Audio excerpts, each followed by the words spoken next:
네, 안녕하세요. 저도 크레센트에서 코어 개발하고 있는 변동삼이라고 하고요. 저는 이제 실제 크레센트에서 어떤 식으로 코드가 작성돼 있고 모듈들이 어떻게 연동돼서 돌아가는지 좀 더 딥하게 알아보려고 합니다. 우선 간략히 설명을 드리고 이제 크레센트에 있는 코어 모듈들의 각각의 특징과 플로우를 좀 알아볼 거고요. 그 다음에 코스모스 SDK를 어떻게 커스터마이징해서 사용하고 있는지 그런 패턴들에 대해서 설명드리겠습니다. 우선 크레센트 코어는 현재 최신 버전은 버전 2.1.1을 사용하고 있고요. 코스모스 버전은 0.45 버전을 사용하고 있습니다. 그래서 해당 링크들에서 닥스나 스웨거 이런 것들 참고해 보실 수 있고요. 저희 GitHub 사진입니다. 저희는 테스트 커버리지를 최대한 높게 유지하려고 하고 있고 관심 있으시면 한 번씩 코드 구경하시면 좋을 것 같습니다. 그래서 저희 크레센트의 모듈 구조를 먼저 도표로 그려봤는데요. 대표적으로 이런 모듈들이 있고 우측에 있는 이제 코스모스 SDK에 있는 주요 모듈들과도 긴밀하게 연동되어 돌아가고 있습니다. 대표적으로 이제 민트 모듈에서는 이제 인플레이션을 담당하고요. 그 코스모스 SDK에도 민트 모듈이 있는데 저희는 컨스탄트 인플레이션을 구현을 하기 위해서 별도의 민트 모듈을 구현해서 사용하고 있고요. 그 다음에 버젠 모듈에서는 이제 민트에서 인플레이션 된 양들을 이제 필요에 맞게 배정을 해주고 집행을 하는 그런 역할을 하고 있습니다. 그 다음에 리퀴티 모듈에서는 저희 덱스에 대한 내용을 담고 있고요. 파밍 모듈에서는 이제 리퀴티 프로바이더들한테 인센티브를 주는 역할을 담당하고 있습니다. 또한 리퀴드 스테이킹 모듈에서는 저희는 특이하게 크리하고 비크리라는 토큰이 있는데요. 이제 크리를 스테이킹하고도 비크리를 받아서 좀 더 리퀴드한 활용을 할 수 있는 역할을 하고 있는 모듈이고요. 클레임 모듈은 이제 저희가 에어드랍을 진행했는데 특정 액션을 수행하고 이제 그 에어드랍을 클레임해서 가져갈 수 있도록 하는 역할을 하고 있습니다. 그래서 민트 모듈 같은 경우엔 말씀드렸다시피 저희는 컨스탄트 인플레이션을 적용하고 있기 때문에 매년 인플레이션 돼야 되는 양이 정해져 있습니다. 그래서 그렇게 인플레이션이 발생된 거는 이제 버젠 모듈을 통해서 여러 모듈들로 배정이 돼서 이용이 되게 되고요. 민트 모듈의 파라미터를 살펴보시면 일단 민트 디놈 같은 경우엔 저희는 크리라는 디놈을 사용하고 있습니다. 그래서 크리 디놈으로 민트가 발생하고 민트 풀 어드레스라는 모듈 어카운트로 이제 민트된 코인들이 모이게 됩니다. 그리고 블록 타임 스레시홀드는 뒤에서 좀 더 자세히 설명드리겠고요. 이 인플레이션을 어떻게 정의하냐에 따라서 이제 민트가 발생할 텐데 먼저 스타트 타임과 엔드 타임을 정의하고 그 기간 동안 얼마만큼의 인플레이션 민트가 발생할 건지 정의를 할 수 있습니다. 이게 현재 크레센트 메인넷의 이제 민트 모듈 파라미터를 본 건데요. 인플레이션 스케줄 쪽을 보시면은 저희가 총 10년에 대한 인플레이션을 미리 정의를 해놨습니다. 1년 단위로 그 1년 동안에 발행돼야 되는 어마운트가 정의되어 있다고 보시면 되고요.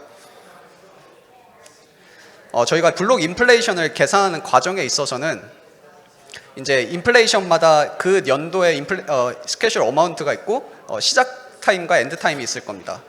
근데 이게 1년 동안 이 양을 민트를 해주기 위해서는 블록 타임이 매 블록 이제 좀 변동이 있을 텐데 그래서 블록 타임에 맞춰서 그 블록 타임에 해당하는 양만큼만 저희가 민트를 해줘야 되는 문제가 있습니다.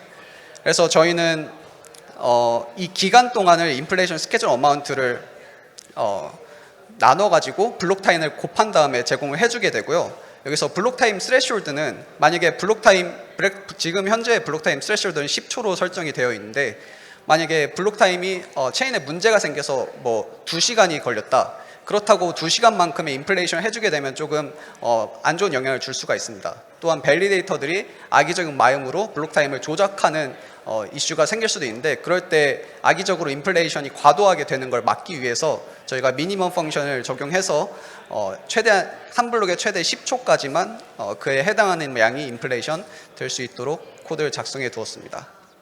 그래서 위에 수식과 동일하게 아래 코드가 적혀져 있는 내용 참고해 보실 수 있고요. 이렇게 블록 인플레이션이 이제 양수로 뜨면은 저희가 이제 민티드 코인을 민트를 해가지고 민트 풀로 전송하는 코드 로직입니다. 그 다음은 버젯 모듈인데요. 방금 민트 모듈에서 인플레이션 된 양들을 이제 버젯 모듈을 통해서 각각 목적에 맞게 여러 모듈들로 흩어지게 됩니다. 뭐 대표적으로 이제 SDK에 있는 피 콜렉터라는 곳으로 먼저 보내게 되는데요. 이곳에서는 이제 스테이킹 리워드랑 커뮤니티 풀로 배분되게 되는 목적입니다. 그 다음에 이제 파밍 쪽으로도 파밍 인센티브에 해당하는 배정이 이루어지고, 추후에는 이제 마켓 메이커와 부스트 인센티브를 위한 배정도 예정되어 있습니다. 현재 버젯의 에폭 블록은 한 블록으로 설정되어 있어서 매 블록 이 버젯 얼로케이션이 일어나게 되고요. 버젯의 정의는 이름과 그리고 얼마만큼의 레이스로 버젯을 집행할 건지 레이트, 그리고 어느 어드레스에서 돈을 줄 건지 소스 어드레스와 어떤 어드레스를 줄 건지 데스티네이션 어드레스, 그리고 이 버젯의 시작 타임과 엔드 타임을 정의하고 있습니다. 그래서 현재 크레센트 버젯 파라미터를 살펴보시면은 첫 번째 버젯을 보시면은 이제 스테이킹 리워드랑 커뮤니티 펀드 목적으로 배정을 하고 있는데요. 여기 약 8% 정도를 이제 소스 어드레스를 보시면은 아까 정의했던 민트 풀 어드레스인 걸 확인하실 수 있습니다. 그래서 민트에서 발생한 양의 8.7%가 이제 데스티네이션 피 콜렉터로 이동하게 돼서 피 콜렉터는 코스모스 SDK의 로직 하에 스테이킹 리워드와 커뮤니티 풀로 배정되게 됩니다. 그 다음에 이제 에코시스템 인센티브라는 곳으로 꽤 많은 양이 배정이 되는데요. 여기 데스티네이션 어드레스를 보시면 QA로 끝나는 어드레스인 걸 보실 수 있습니다. 그리고 다음 버젯 플랜들을 보시면은 아까 보냈던 QA 어드레스에서 데스티네이션 어드레스를 각기 다르게 3개의 별도 플랜으로 또 재배정하고 있습니다. 이건 저희가 인센티브를 리퀴티 프로바이더를 위한 인센티브, 그리고 마켓 메이커를 위한 인센티브, 부스트를 위한 인센티브로 이렇게 각각 다른 모듈 어카운트를 선언을 해서 배정하고 있는 모습을 확인하실 수 있습니다. 그럼 이 모듈 어카운트를 어떻게 정의를 해서 사용하는가 하면은, 일반적으로 코스모스 SDK는 20바이트짜리 어카운트 길이를 디폴트로 사용을 하고 있습니다. 하지만 이런 버젯에 대한 많은 양들이 하나의 어카운트에 담겨져 있으면 그만큼 그 어카운트의 프라이빗 키가 만약에 해커에 의해 노출됐을 시 그게 한 번에 다 털릴 수 있기 때문에 20바이트는 상대적으로 좀 더 취약하다고 보실 수 있습니다. 기존 SDK 모듈에서 모듈 어카운트에 어드레스를 도출하는 방식을 보시면은 이 어드레스 해시라는 걸 사용하는데, 여기서 보시면 해시된 결과를 트렁케이티드 사이즈 20바이트로 잘라서 사용을 하고 있습니다. 이렇게 되면 좀 더 유추하기 쉬워지는 어드레스가 됨으로써 그거에 매칭된 프라이빗 키를 찾을 확률이 더 높아지게 되고요. 그래서 저희는 모듈 펑션을 사용을 해가지고 32바이트의 어드레스도 도출을 해서 사용할 수 있게 펑션을 만들어 놓고, 보시면 어드레스 길이가 조금씩 다른 걸 보실 수 있는데요. 좀 더 긴 어드레스가 이제 저희가 새로 정의한 모듈 어카운트들이라고 보시면 됩니다. 그래서 스웨거에서도 이 어드레스를 디라이브해서 사용을 하실 수 있고요. 아까 보여드렸던 민트 풀이라던가 아니면 피 컬렉터, 그리고 인센티브 모듈 어카운트 같은 거를 이런 식으로 도출을 해서 저희가 버젯 플랜에 넣어서 활용을 하고 있습니다. 그 다음엔 리퀴디티 모듈인데요. 리퀴디티 모듈은 이제 저희 크레센트의 덱스를 담당한다고 보시면 되겠습니다. 저희 크레센트의 덱스는 풀을 먼저 만들기 전에 페어를 먼저 선언을 하게 되는데요. 페어에는 이제 베이스 코인과 쿼트 코인 이런 식으로 구성이 되게 됩니다. 그 다음에 해당 페어에 대해서 풀을 만들게 되고, 여기에 이제 리퀴디티 프로바이더들이 디파짓을 하면서 AMM에 참여를 할 수 있게 됩니다. 저희가 페어를 먼저 정의한 이유는 이 오더북을 사용하기 위함인데요. 이제 한 페어당 한 오더북이 있다고 이해하시면 될 것 같습니다. 그래서 저희는 하이브리드 덱스인데요. 일반적으로 AMM 오토메이티드 마켓 메이커가 생긴 이유가 이제 마켓 메이커가 블록체인에 붙기가 힘들어서 생긴 거였는데, 저희는 이제 오더북 시스템으로서 여기에 오더를 낼 수 있다 보니까 기존 AMM과 더불어 트레디셔널 마켓 메이커들도 여기에 마켓 메이킹을 참여할 수 있게 됩니다. 물론 다른 트레이더들도 이 오더북에 거래를 참여할 수 있고요. 그래서 이런 식으로 하이브리드 덱스 형태가 저희의 특징이라고 보시면 되겠습니다. 그래서 저희 크레센트 덱스의 오더북 현재 상황이고요. 물론 저희도 유니스왑처럼 이런 심플한 스왑 인터페이스도 같이 제공을 하고 있습니다. 이거는 이제 오더를 내는 메시지인데요. 마지막에 보시면 오더 라이프 스팬이라고 있는데 이 라이프 스팬을 정의함으로써 이제 오더가 바로 사라지는 게 아니고 오더북에 유지되면서 오더북이 계속 돌아갈 수 있게 하는 옵션을 주고 있습니다. 그 다음 저희의 가장 큰 특징은 이제 멀티플 풀이 하나의 오더북에 개입을 한다는 건데요. 이제 AMM이 풀이 먼저 오더북에 오더를 깔게 되는데 이게 하나의 풀이 아니라 여러 풀들이 깔 수 있게 됩니다. 그럼 어떻게 하나의 페어당 하나의 풀이 아니고 여러 개의 풀이 가능하냐라고 말씀하시면은 저희는 이제 레인지드 풀을 지원을 하는데요. 일반 베이직 풀 같은 경우에는 프라이스가 제로에서부터 무한대까지 이렇게 쭉 넓게 리퀴디티를 깔게 됩니다. 대신 이제 저희가 레인지드 풀을 프라이스 레인지를 정의를 해서 여기에 리퀴디티를 넣게 되면은 그 제한된 레인지 안에 리퀴디티가 쌓이기 때문에 좀 더 캐피탈 이피선시가 성립되게 되고요. 이 베이직 풀과 레인지드 풀이 같이 있게 됨으로써 이런 형태를 띠게 됩니다. 뭐 예를 들어 USDC 그래비티 브릿지랑 USDC 악셀라 페어 같은 경우엔 이런 레인지드 풀로 형성이 되어 있는데 이럼으로써 이 레인지 안에서만 주로 거래가 일어나다 보니까 좀 더 효율적으로 리퀴디티를 사용을 할 수 있게 됩니다. 그 다음에 이제 트랜잭션 라이프 사이클에 대해서 설명드릴 건데요. 보통 이제 유저가 트랜잭션을 브로드캐스트 하게 되면은 체크TX라는 걸 통해서 유효한 TX인지 판정을 하고 이게 유효하다면은 각 노드들의 멤풀에 먼저 쌓이게 됩니다. 그리고 이제 밸리데이터가 프로포자를 하고 비긴 블록 그리고 메시지, 엔드 블록 형태 차례로 수행이 되게 되는데요. 결국 이 멤풀의 선착순 그 오더링에 따라서 메시지가 처리된다고 보실 수 있습니다. 그래서 일반적인 SDK 모듈들의 형태로 만약에 리퀴디티 덱스를 구현을 했다면은 오더의 순번이 있을 거고 그 오더가 매 오더별로 수압이 체결되게 됩니다. 그럼 매 오더별로 이 리퀴디티를 사용을 하고 프라이스가 변경되고 스테이트가 변화되고 그 결과는 다음 오더에 영향을 주고 선착순으로 먼저 들어온 오더가 더 우위를 가질 수밖에 없습니다. 근데 저희가 사용하는 배치 시스템 같은 경우는 각 오더가 메시지 레벨에서 처리되지 않고 배치를 위해서 스토어만 합니다. 그래서 오더의 순서는 의미가 없어지게 됩니다. 이렇게 모여진 오더들은 엔드 블록에서 배치 익스큐션을 통해서 한 번에 매칭하고 수압을 좀 더 페어하게 진행을 할 수 있게 됩니다. 그래서 이제 멤풀의 오더링은 상관없이 저희가 좀 더 공정한 매칭을 할 수 있게 되는 구조를 이 배치 시스템을 통해서 진행을 하였고요. 아까 보여드렸던 오더를 날리는 메시지 타입인데 이 오더를 날리게 되면은 결국 이런 형태로 스테이트에 저장이 되고 이게 이제 배치에서 매칭이 일어나게 됩니다. 그래서 오더를 처리하는 메시지 서버 로직을 보시면은 결국 오더를 셋 오더를 하는 것 외에는 별다른 로직이 없습니다. 근데 밑에 보시면은 컨슘 가스라는 로직이 보이는데 이거는 저희가 메시지 레벨에서 모든 걸 처리하지 않고 배치 엔드 블록 쪽에서 처리를 하다 보니까 유저는 가스에 대한 비용을 메시지 처리단에 대한 가스만 부과를 하고 있거든요. 그래서 엔드 블록에 대한 연산은 밸리데이터가 그 가스를 받지 못하고 일을 하게 됩니다. 그래서 저희는 가스를 배치에서 일어나는 연산량의 평균값을 컨슘 가스로 미리 부과를 하는 방식으로 좀 더 형평성 있게 오더를 처리할 수 있게 작성을 해 두었습니다. 그래서 배치 시스템 같은 경우에 엔드 블록에서 이제 배치 사이즈에 따라서 매번 익스큐션이 되는데요. 현재 배치 사이즈는 1로 매블록 배치가 일어나고 있습니다.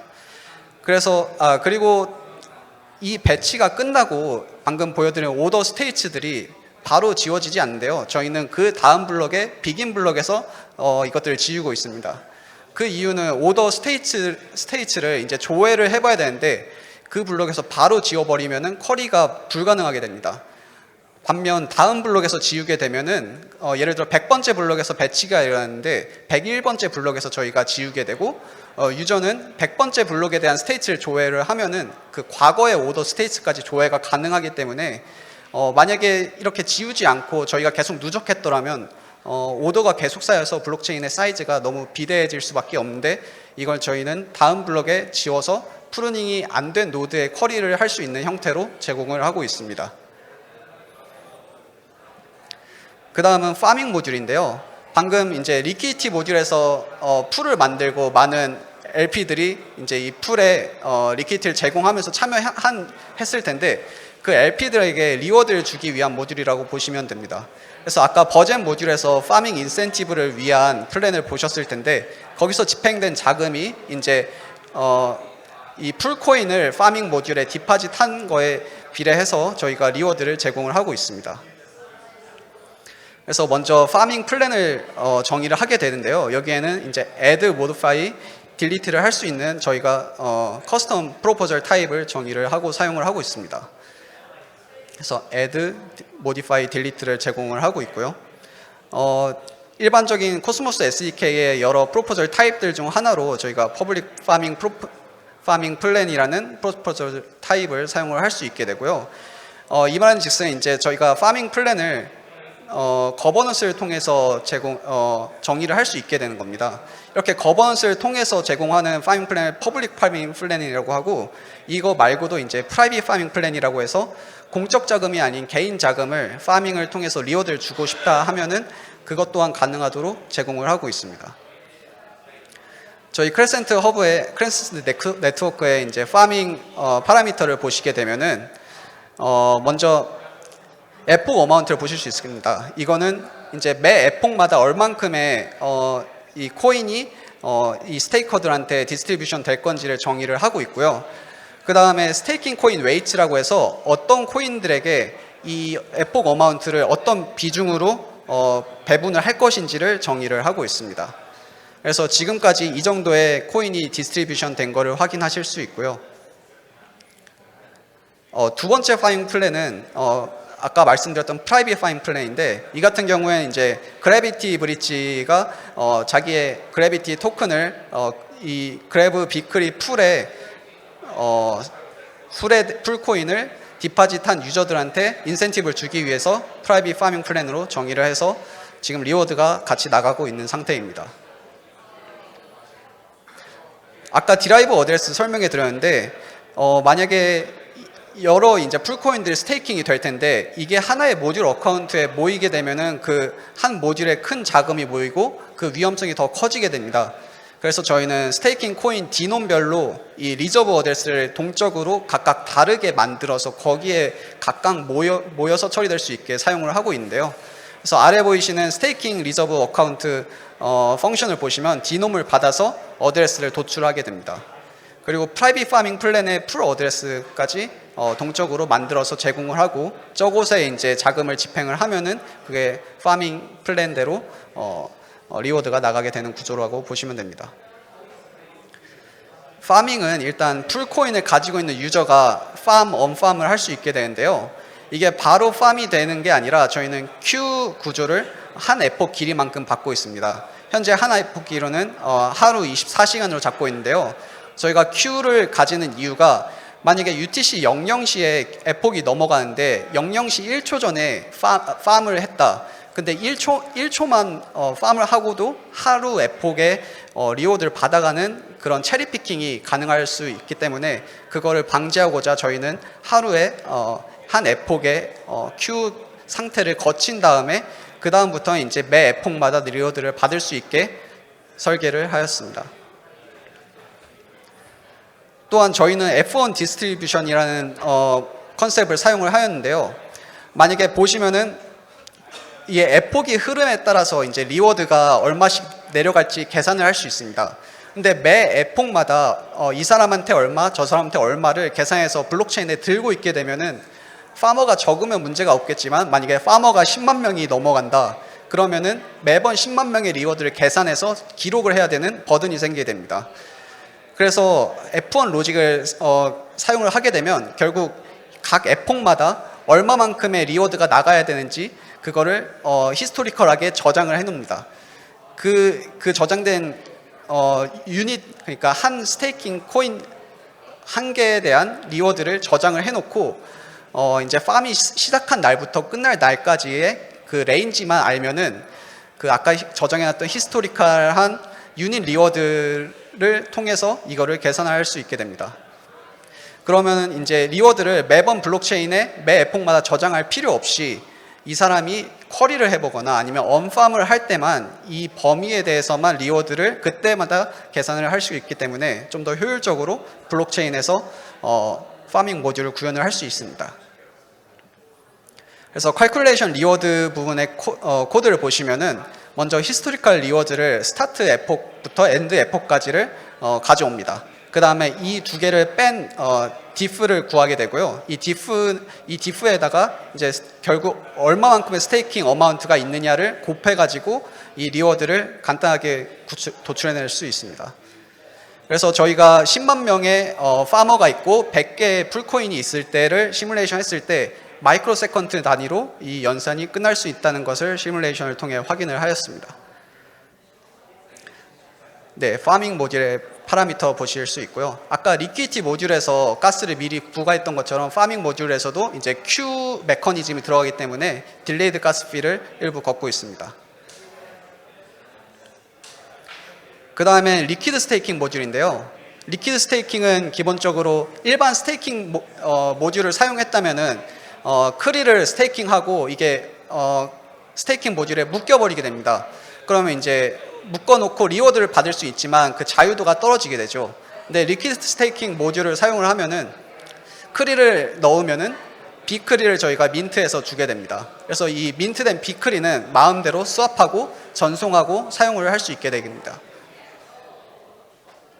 그럼 이 비크리는 어떤 역할을 하느냐? 만약에 X만큼의 크리를 디파짓하고 비크리를 일부 받았어요. 그리고 시간이 좀 흐른 다음에 다시 이 비크리를 번하면은 내가 디파짓했던 X 크리만큼 이상으로 Y만큼의 스테이킹 리워드가 이제 베어링된 양만큼을 추가적으로 받을 수 있게 됩니다. 그래서 예를 들어 비크리를 1년 동안 가지고 있었다 하면은 현재 기준 APR 31%의 리워드를 단지 비크리를 들고만 있어도 획득할 수 있는 겁니다. 리퀴드 스테이킹에는 이제 LSV라는 리퀴드 스테이킹 밸리데이터를 정의를 하고 사용하고 있는데요. 이거는 이제 거버넌스를 통해서 저희가 좀 능력이 좋은 밸리데이터들을 이제 거버넌스를 통해서 선정을 하고 걔네한테 이제 저희가 나눠서 리퀴드 스테이킹을 하게 됩니다. 현재 기준으로 12명의 리퀴드 밸리데이터들이 나와 있는 모습을 보실 수 있고요. 만약에 현재 민트 레이시 0.9라고 가정을 해봅시다. 그러면은 30크리를 리퀴드 스테이킹 하게 되면은 먼저 27 비크리를 민트를 받게 됩니다. 이거는 민트 레이스를 곱한 양만큼을 받게 되는 거고요. 그럼 여기에 이 역할을 대행해줄 프록시 어카운트가 있습니다. 프록시 어카운트가 아까 설명드렸던 리퀴드 스테이킹 밸리데이터들한테 각각 나눠서 30크리를 3분의 1씩 나눠가지고 델리게이트를 하게 됩니다. 델리게이트를 했으면 리워드가 쌓이겠죠. 그래서 시간의 흐름에 따라서 이 프록시 어카운트에 리워드가 계속 쌓이게 될 겁니다. 이거를 매번 리워드를 뽑아서 쓸 수도 있지만 그 너무 비효율적이기 때문에 리워드 트리거랑 리밸런싱 트리거를 저희가 가지고 있는데요. 이 트리거 이상만큼의 리워드가 쌓이게 되면은 이제 리워드를 위드로우해서 LSV들한테 다시 리스테이크를 하게 되고, 만약에 LSV에 변동이 생겼다 하면 리밸런싱하는 기능도 가지고 있게 됩니다. 그래서 이 크리의 넷 어마운트가 리워드와 함께 커짐에 따라서 민트 레이스는 낮아지게 되고 비크리를 번하면 받을 수 있는 크리의 양도 늘어나게 됩니다. 그럼 시간이 흘러서 민트 레이시 0.8이 됐다고 가정을 해봅시다. 아까 받았던 27 비크리를 다시 번을 요청을 하면은 유저는 총 33.75 크리를 받을 수 있게 됩니다. 이 로직을 보면은 이제 LSV들한테 동일하게 또 나눠서 언델레이 게이트를 요청을 하는데요. 이 언델레이 게이트는 언본딩 피리오드 현재 기준 2주 정도의 시간이 걸리는데, 이 2주 후에 스테이커한테 돌아갈 수 있도록 언본딩 델리게이션 오브젝트를 수정을 해서 바로 스테이커가 언본딩한 효과를 누릴 수 있도록 하고 있습니다. 그 다음에 이렇게 비크리를 통해서 스테이킹에 간접적으로 참여를 했는데, 스테이킹 리워드를 받을 목적도 있지만 거버넌스를 참여하는 목적도 있을 수도 있습니다. 그래서 일반 스테이킹 모듈 같은 경우에 이제 참여한 스테이킹 양만큼 보팅 파워를 받게 되는데 저희도 동일하게 보팅 파워를 가질 수 있도록 리퀴드 거버넌스라는 개념을 도입을 했습니다. 그래서 비크리의 밸런스 혹은 비크리를 포함하는 풀코인의 밸런스, 또 이 비크리의 파밍 포지션, 또 이 비크리의 풀코인을 파밍한 포지션에 대해서 저희가 동일하게 크리 가치만큼의 보팅 파워를 계산을 해서 적용을 해주고 있습니다. 여기서 보시면은 이제 풀코인에 대한 보팅 파워와 파밍 포지션에 대한 보팅 파워를 계산하기 위해서 리퀴디티 모듈과 파밍 모듈에서 가져오고 있고요. 이제 거버넌스 모듈에서 보팅 파워를 계산할 때 리퀴드 스테이킹 모듈의 훅을 통해서 각 보터가 얼마만큼의 보팅 파워를 들고 있는지 요청을 하고 그 값을 전달해서 거버넌스 모듈에서 그대로 그만큼의 보팅 파워를 인정받을 수 있게 됩니다. 만약에 일반적인 거버넌스 같은 경우에 밸리데이터가 yes라고 만약에 보팅을 했고 그 밸리데이터한테 델리게이션한 델리게이터가 no라고 보팅을 했으면은 이게 오버라이트 돼서 그 델리게이터가 더 우선시 되는 이 보팅 파워를 적용을 시킬 수 있습니다. 이와 같은 로직으로 일반 스테이킹의 스테이킹 보팅 파워를 오버라이트 하는 것처럼 저희는 리퀴드 거버넌스의 보팅 파워도 이렇게 오버라이트를 해줌으로써 저희 리퀴드 거버넌스 구현을 하였습니다. 그래서 이건 일반 거버넌스 부분의 텔리 로직인데요. 보시면은 보팅 파워를 이제 오버라이트 하기 위해서 밸리데이터의 보팅 파워에서 델리게이터의 보팅 파워를 제한하는 모습을 보실 수 있습니다. 그럼 이 리퀴드 거버넌스에 대한 부분은 저희가 정의한 set liquid staking voting powers라는 이 훅을 통해서 리퀴드 스테이킹 모듈에서 보팅 파워를 계산해서 거버넌스 모듈로 전달을 하게 됩니다. 그래서 이 additional voting powers라는 오브젝트를 정의해서 저희 리퀴드 스테이킹 모듈 말고도 다른 모듈에서 이 자유도 높은 보팅 파워를 후킹해서 쓸 수 있도록 구현을 해놨고요. 이 additional voting power 같은 경우에는 특정 보터가 어떤 밸리데이터한테 얼만큼의 보팅 파워를 행사하고 있는지에 대한 스트럭트입니다. 아까 리퀴드 스테이킹 보시면은 여러 LSV한테 나눠가지고 델리게이션을 하게 되는데요. 그래서 리퀴드 스테이킹을 했다면 그 리퀴드 스테이킹 밸리데이터들한테 균등하게 배분된 보팅 파워를 이제 행사할 수 있게 됩니다. 그래서 이런 식으로 훅을 호출해서 동일한 아까 델리게이션 부분을 오버레이트 한 것처럼 이 애디셔널 보팅 파워도 밸리데이터의 보팅 파워에서 디덕션을 시켜서 동일하게 적용을 받을 수 있습니다. 방금 이 거버넌스 모듈을 저희가 이 훅을 추가하기 위해 일부 커스터마이징 했는데요.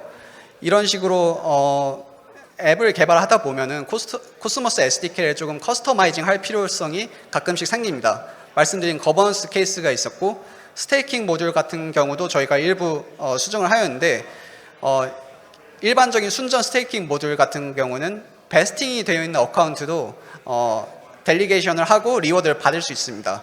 하지만 저희는 크레센트의 정책상 이 부분을 막기 위해서 베스팅 어마운트는 델리게이션을 못하도록 저희가 수정을 하였고요.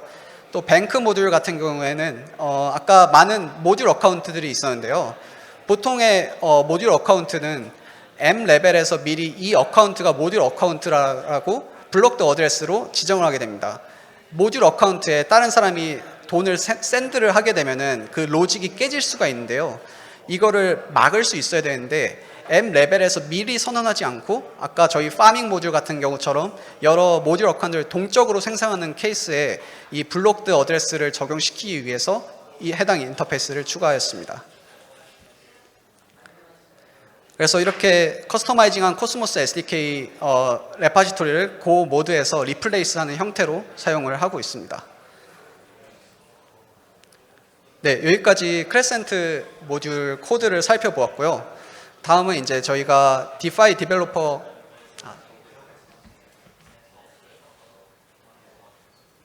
저희 채용하고 있으니까 많은 관심 부탁드립니다. 감사합니다.